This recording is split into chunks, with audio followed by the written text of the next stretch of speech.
अस्सलाम वालेकुम। अच्छा, टॉपिक का नाम है नॉन साइक्लिक फोटोफॉस्फोराइलेशन, जो कि बहुत आसान और सिंपल सा टॉपिक है।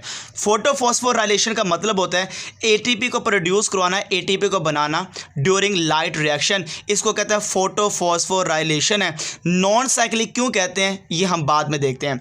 अब यहाँ पे देखा जाए प्लांट के पास, अगर देखा जाए जो क्लोरोप्लास्ट है, उस क्लोरोप्लास्ट के पास दो फोटो सिस्टम होते हैं। एक का नाम P680 है, एक का नाम P700 है। आप इसको कह सकते हैं फोटो सिस्टम 2, आप इसको कह सकते हैं फोटो सिस्टम 1। सबसे पहले होता क्या है, लाइट एनर्जी फॉल करती है फोटो सिस्टम 2 के ऊपर।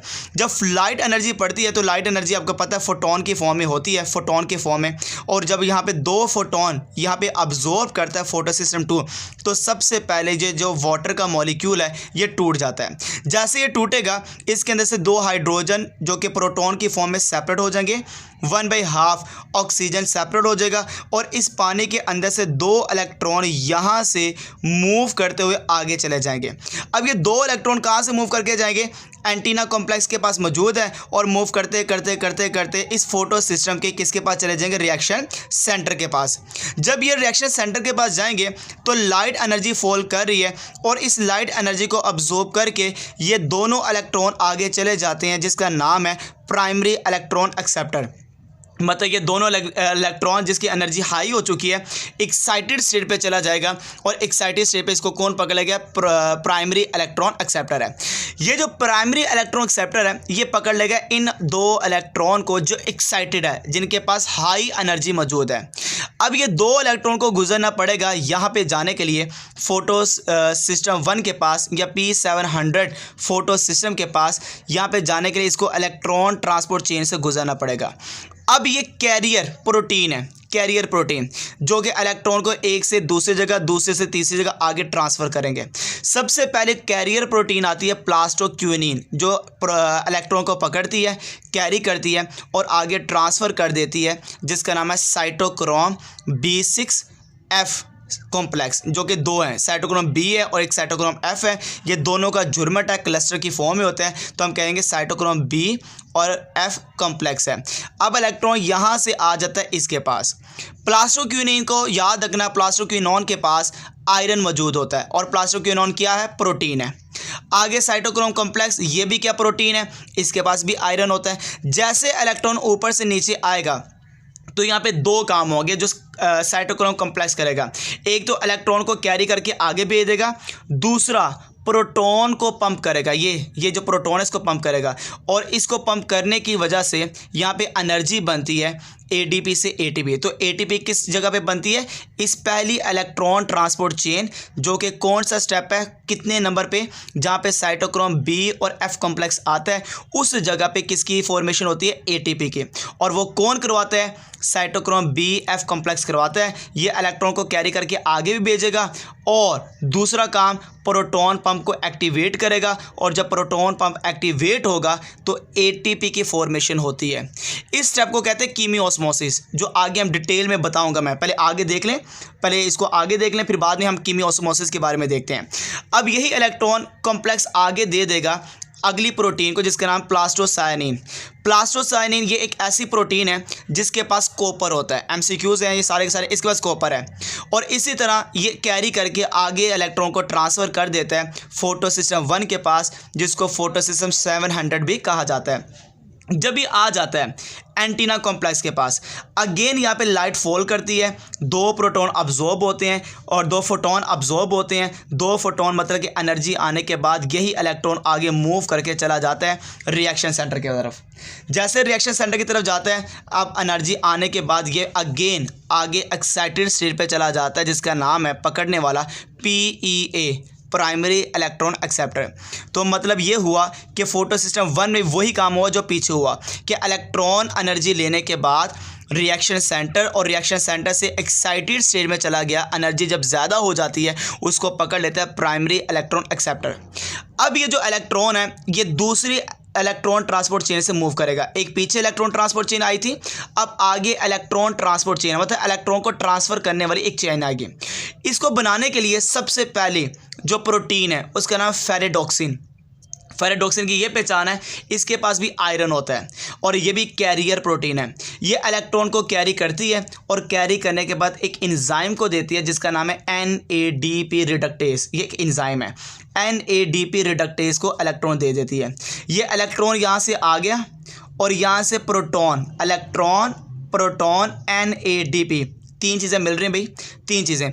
एक चीज़ क्या मिल रही है, इलेक्ट्रॉन, इलेक्ट्रॉन के साथ क्या मिल रहा है, प्रोटॉन, और एक क्या मिल रहा है, NADP। ये तीन चीज़ें मिलती हैं और एक एनर्जी बन जाती है जिसका नाम है NADPH। ये एनर्जी बन जाती है।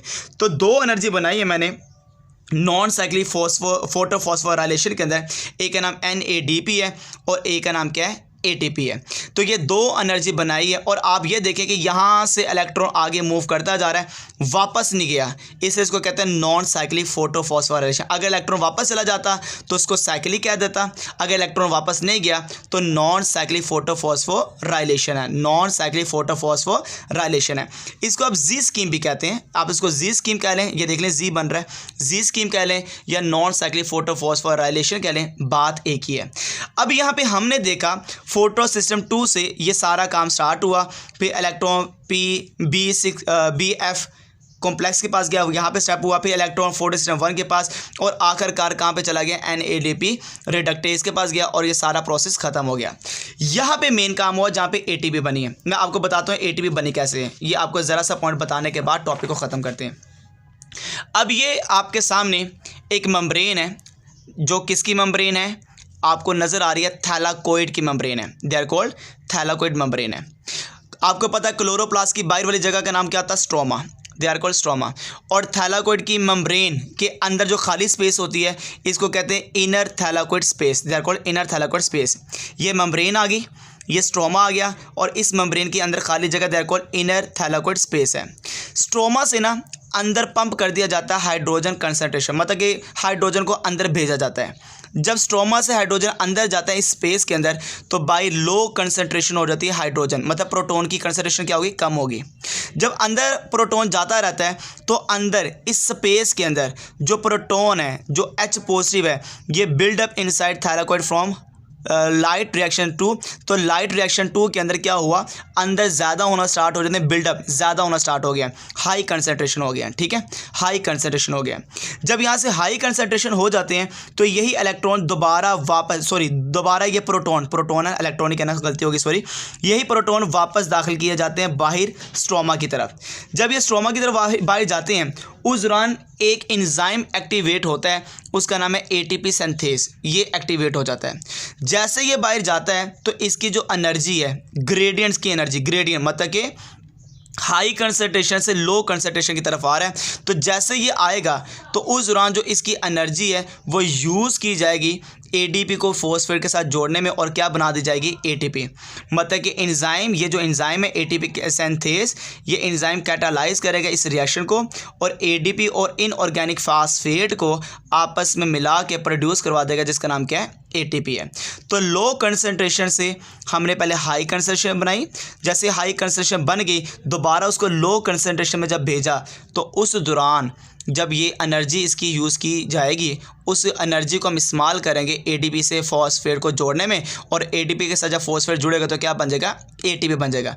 इस सारे प्रोसेस को कहते हैं कीमियोस्मोसिस। तो कीमियोस्मोसिस में क्या हुआ, एक होल मैकेनिज्म जिसके अंदर इन्वॉल्व हुआ फ्लो ऑफ इलेक्ट्रॉन को फ्लो करवाया, पंपिंग ऑफ प्रोटॉन और प्रोटॉन को पंप करवाया एंड ग्रेडियंट ऑफ ATP और ATP को बनाया बाय थैलाकोइड मेम्ब्रेन। थैलाकोइड मेम्ब्रेन के ज़रिए से थैलाकोइड मेम्ब्रेन के ऊपर इसको नाम देते हैं, दे आर कॉल्ड कीमियोस्मोसिस है। ये जो प्रोसेस है ना ये आपको नज़र आ रहा था यहाँ पर, जिसका नाम क्या है, cytochrome B6 and F complex, यहाँ पे होता है कीमियोस्मोसिस का और क्या बन जाती है, ATP। ये आप अपने वर्डिंग में भी लिख सकते हैं, आप बुक की थ्योरी को भी पढ़ सकते हैं, बड़े आसान वर्डिंग में आप इसको एक्सप्लेन कीजिएगा या बुक को जब आप एक दफ़ा रीड आउट करेंगे इसको समझने के बाद तो इंशाल्लाह आपको सारी समझ आ जाएगी। एक एक जो स्टेप मैंने बताया सारा का सारा आपको क्लियर हो जाएगा। ये पूरा जो कंप्लीट टॉपिक है इसको हम नाम देते हैं नॉन साइक्लिक फोटोफॉस्फोराइलेशन है। आप एक दफ़ा इसको किताब में रीड आउट कीजिएगा और इंशाल्लाह कभी भी ऐसा नहीं होगा कि आपको समझ नहीं आएगी, आप वो कॉन्सेप्ट को हासिल कर लेंगे। ओके बेटा, अल्लाह हाफिज़।